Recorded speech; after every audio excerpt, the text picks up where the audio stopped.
Hello વિદ્યાર્થી મિત્રો, ચાલો તો આજે આપણે ધોરણ 7 માં તોરણ પાઠ્યપુસ્તકમાં લેસન નંબર 14 મૂર્ખ શિષ્ય આ પાઠ આપણે ભણવાના છે। અહીં આપણને દેયાન, નિષ્ઠા અને સર દેખાય છે।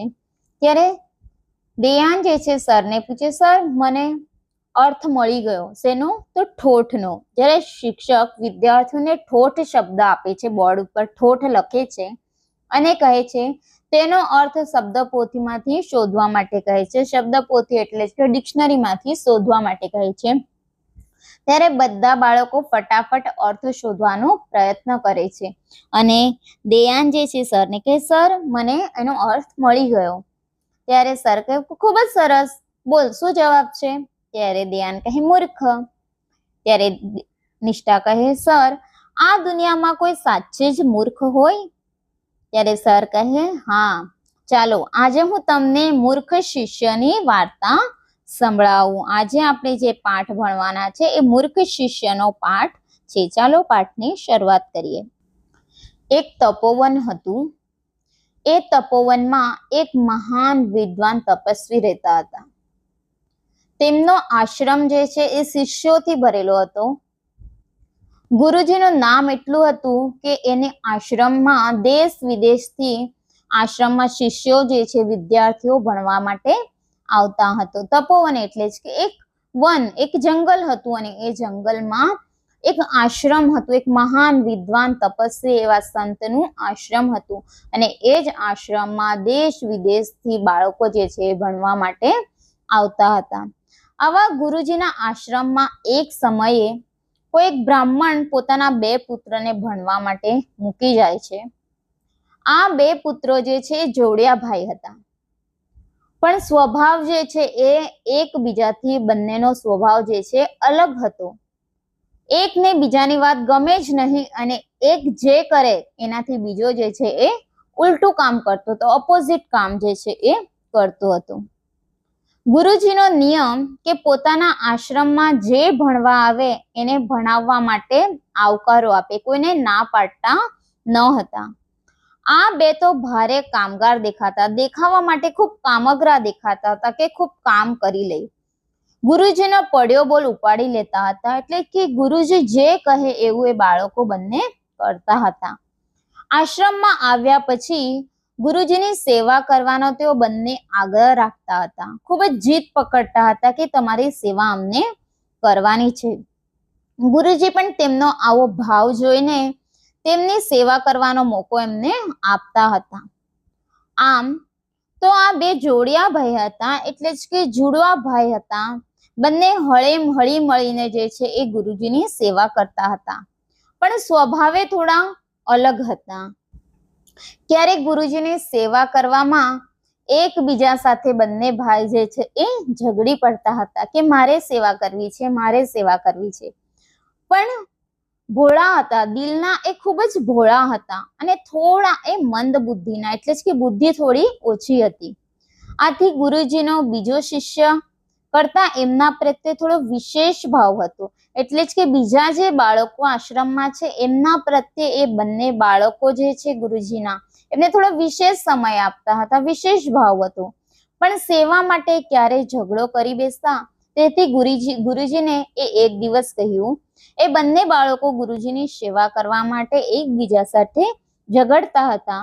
તેથી ગુરુજી એક દિવસ કહે છે કે હું તમારી સેવાની કદર કરું છું, તમે મારી જે સેવા કરો છો એની હું તમારી કદર કરું છું, પણ તમે સેવા કરતા આમ ઝઘડો છો એ મને ગમતું નથી। કહે છે કે તમે એકબીજા સાથે સેવા કરવા માટે ઝઘડો છો એ મને ગમતું નથી, અમને ઝઘડવું ગમતી નથી, બંને બોલ્યા। બંને બાળકો જે છે એ કહેવા લાગ્યા કે ગુરુજી અમને પણ આમ ઝઘડવા માટે ગમતું નથી, બંને સાથે બોલી ઉઠ્યા।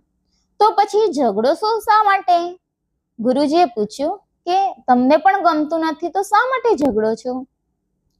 આ મોટો છે એ બહુ જીદ કરે છે, હું આપનો જમણો પગ દબાવું હોય તો એ કહે ના, હું ગુરુજીનો એ પગ દબાવીશ। નાનો બોલ્યો, કહે છે કે મોટો છે, બહુ જિદ્દી છે, હું જમણો પગની સેવા કરતો હોઉં તો એ પણ જમણો પગ દબાવવા માટે તૈયાર થાય છે, એમ નાનો બોલી ઉઠ્યો। ડાબો પગ હું દાબતો હોઉં તો તું પણ કેમ વચ્ચે હાથ નાખે છે? મોટો વચ્ચે બોલી ઉઠ્યો. મોટો કહે છે કે હું ડાબો પગ દબાવતો હોમ તો તું કેમ વચ્ચે આ હાથ નાખે છે? તું કેમ વચ્ચે આવે હું જે કરું એ કરવા માટે? મોટો એ જે છે બોલી ઉઠે છે. ત્યારે ગુરુજી જે છે હસી પડે છે અને કહે, આ ખોટું કહેવાય, હું આજે એને ઉકેલ આપી દઉં. કહે છે કે બંને એકબીજાની સેવા કરવા માટે તમે લડો છો, આમ ગુસ્સે થાવ છો, એના પર ગુરુજી હસે છે એમની વાત ઉપર અને કહેવાય કે આ ખોટું છે કે તમે લડો છો. હું આ બંનેનો ઉકેલ જે છે, એ સમસ્યા જે છે, પ્રોબ્લેમ જે છે એનો હલ કરી આપું. આજથી હું મારા બંને પગ તમને વેચી આપું છું. કહે છે કે આજથી બંને પગ જે છે તમને વેચીને આપી દઉં છું. એકનો જમણો પગ ને બીજાનો ડાબો પગ. એક બાળકને જમણો પગ આપી દે છે સેવા કરવા માટે અને બીજા બાળકને ડાબો પગ આપી દે છે. હવે તમે બંને તમારે ભાગે આવેલ પગની સેવા કરો. કહે છે કે જેમના ભાગે આવ્યો છે પગ એમની તમારે સેવા કરવાની છે. બંને બાળકો ખુશ થઈ જાય છે. મોટાએ જમણા પગનો કબજો લીધો, નાનાએ ડાબા પગનો કબજો લીધો.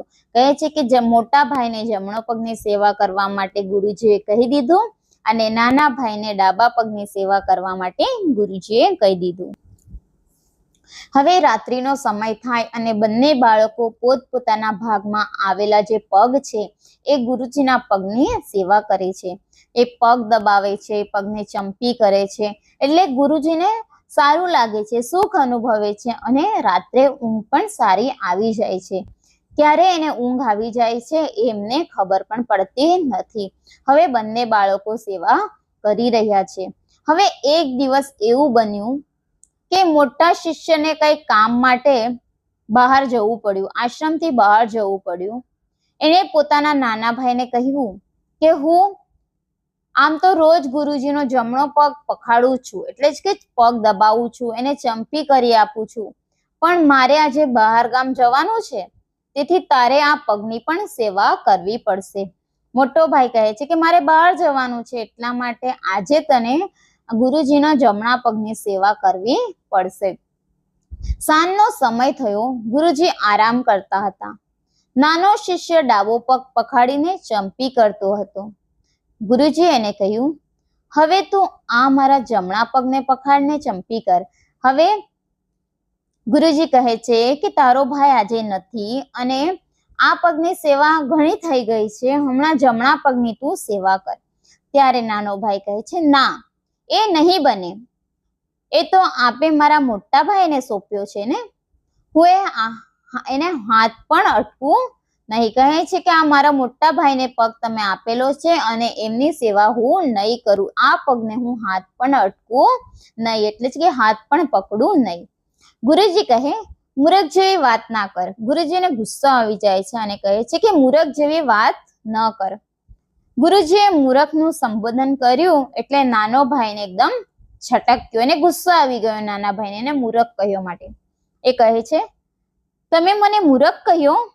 ના, હું મૂર્ખ નથી. જમણો પગ મોટાનો છે, મોટો જ એની સેવા કરે. તમે જ એ ફરક સોંપી છે ને, હવે એનો ભંગ ન થાય, મારાથી ગુરુ આજ્ઞા ન ઉઠાપાય. કહે છે કે તમે જ આ બંને પગ એકબીજાને વહેંચી આપ્યા છે ને, તમે એ ફરજ સોંપી છે ને, તો એ પગને હું હાથ પણ લગાવું નહીં અને એ ગુરુની આજ્ઞા જે છે, આપેલું વચન જે છે એનો ભંગ થાય એટલા માટે હું એના પગને હાથ પણ લગાવું નહીં. મૂર્ખ ના બન. હવે ગુરુજી કહે છે કે તારે મૂર્ખ બનવું નથી. હવે મારો ડાબો પગ દુખવા લાગ્યો છે કે તું એટલો બધો દબાવી દીધો છે આ પગ કે હવે એ પગ દુખવા લાગ્યો છે. હવે જમણો પગ પખાડી ચંપી કર. પાછા ગુરુજી એને કહે છે કે તમારે જમણો પગ દબાવીને એને ચંપી કરવાની છે. તમને એક વાર કહ્યું ને કે એ નહીં બને. એ ગુસ્સે થઈ જાય છે નાનો ભાઈ અને કહે છે કે તમને એક વાર મેં કીધું, તમને સમજમાં નથી આવતું કે આ નહીં બને? એ મોટાનો પગ છે, હું એને અડુએ નહીં. પાછો કહે છે કે આ મોટાનો પગ છે, મારે એને અડવું નથી. મૂર્ખ છે. પાછા ગુરુજી ગુસ્સો થાય છે. ફરી મૂર્ખ કહ્યો. એમ તો પેલોય મને કહી ગયો હતો, પણ હવે જુઓ મારો ઝપાટો, હું એના પગની શું હાલત કરું. હવે જે છે એને મૂરખ કહે છે એટલે એને વધારે ગુસ્સો આવી જાય છે અને કહે છે કે પેલો પણ મને કહી ગયો હતો, એટલે જ કે એના ભાઈની વાત યાદ આવે ને કે એ મારો ભાઈ પણ મને કહી ગયો હતો એ પગની સેવા કરવા માટે, જો હમણાં હું આ પગની હાલત શું કરું. આમ કહીને નાનો જમણા પગે વળ્યો. હવે જમણા પગની સેવા કરવા માટે વળે છે એટલે જ કે જાય છે.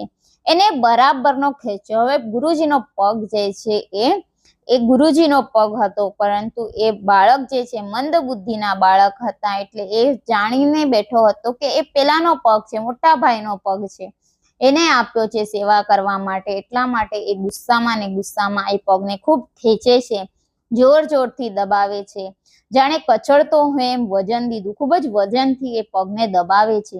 હાડકાની કડેરાટી બોલાવી દીધી, હાડકામાંથી અવાજ આવવા લાગી જાય છે. ગુરુજી બિચારા દર્દથી ચીજો પાડી નાખવા લાગે છે, ખૂબ અવાજ કરે છે. બીજા શિષ્યો પણ ગુરુજીનો અવાજ સાંભળીને દોડતા આવી જાય છે અને મૂરખ નાના ભાઈના હાથમાંથી ગુરુજીનો પગ જે છે એ છોડાવી લે છે અને કેટલાક તો એને મારવા પણ લાગ્યા. હવે ગુરુજીનો પગ છોડાવે છે અને કેટલાક બાળકો જે છે એને નાના ભાઈને મારવા પણ લાગે છે, પણ ગુરુજીએ એને દયા કરી છોડી મૂક્યો. ગુરુજીને દયા આવે અને એ બાળકોને કહે છે કે એને મારશો નહીં અને છોડાવી દે છે. હવે બીજો દિવસ થાય છે અને મોટો ભાઈ જે છે બહાર ગામથી આવે છે અને એને બધી વાત જે છે એ સાંભળે છે કે તારા ભાઈએ શું કર્યું. એ તો ભારે ગુસ્સે થઈ ગયો, ખૂબ જ ગુસ્સો થઈ જાય છે નાના ભાઈના ઉપર. અને નાનાની આટલી હિંમત, મારા પગની આવી દુર્દશા કરી એને. હવે હું છું અને એના ભાગનો પગ છે એનો પારો પણ હવે જાય છે અને કહે છે કે નાના ભાઈએ મારા પગની આવી હાલત કરી, હવે હું છે અને એના ભાગનો જે પગ જે છે એ જોઈ લઉં, એનો પગની પણ હું એવી જ હાલત કરું, હું એના પગનો ભાંગીને ભૂક્કો જ કરી નાખું. સમજે શું છે એના મનમાં, કહે છે કે એના મનમાં એ પોતાને શું સમજે છે કે મારા પગની એવી હાલત કરી નાખી. અને ખરેખર મોટાએ પરાક્રમ કર્યું. ગુરુજીનો ડાબો પગ એને જોરથી ખેંચ્યો. આ પગ નાનાનો ને ગુરુજી, જુઓ હવે હું એની કેવી હાલ કરું. ને બાજુમાં પડેલ એક પથ્થર હાથમાં લઈને એને ગુરુના ડાબા પગ પર ઝીંક્યો. ગુરુજી રાડો પાડવા લાગ્યા, એટલે બીજા શિષ્યો દોડી આવીને એને મારવા લાગ્યા, પણ દયાળુ ગુરુએ એને પણ માફ કર્યો. હવે મોટો ભાઈ એ આવે છે અને એ પણ પોતાના પગની એવી નાનાએ હાલત કરી હતી, એટલા માટે એ નાનાનો પગનો પણ એ દુર્દશા કરવા માટે એ ખૂબ જ શું કરે છે, બહારથી પથ્થર લાવે અને એ પગ ઉપર પથ્થર જે છે એ ફેંકે છે અને પગને જોર જોરથી ખેંચીને એ દબાવવા લાગે છે, પથ્થર મારે છે અને ગુરુજી જે છે એ ખૂબ જ દુખાવો થવા લાગે છે, એટલે જોર જોરથી રાડો પાડવી એટલે જ કે અવાજ કરે છે. અને એ અવાજ સાંભળીને આશ્રમમાં રહેતા બાકી શિષ્યો પણ દોડી આવે છે અને મોટા ભાઈને એનો ગુરુજીનો પગ જે છે એ છોડાવે છે અને એ મોટા ભાઈને બાળકો મારવા લાગે છે, પરંતુ એ બાળકોને ગુરુજીને જે છે દયા આવે છે અને એમને મારવા દેતા નથી અને બંને બાળકોને માફ કરી દે છે. આ મૂર્ખ લોકો ક્યારે મુશ્કેલીમાં મૂકી દે છે, એવા લોકોથી ચેતવું સારું. તો આ લેસન પરથી આપણને એ જ બોધ મળે કે મૂર્ખ લોકો આપણને ક્યારે પણ મુશ્કેલીમાં મૂકી દે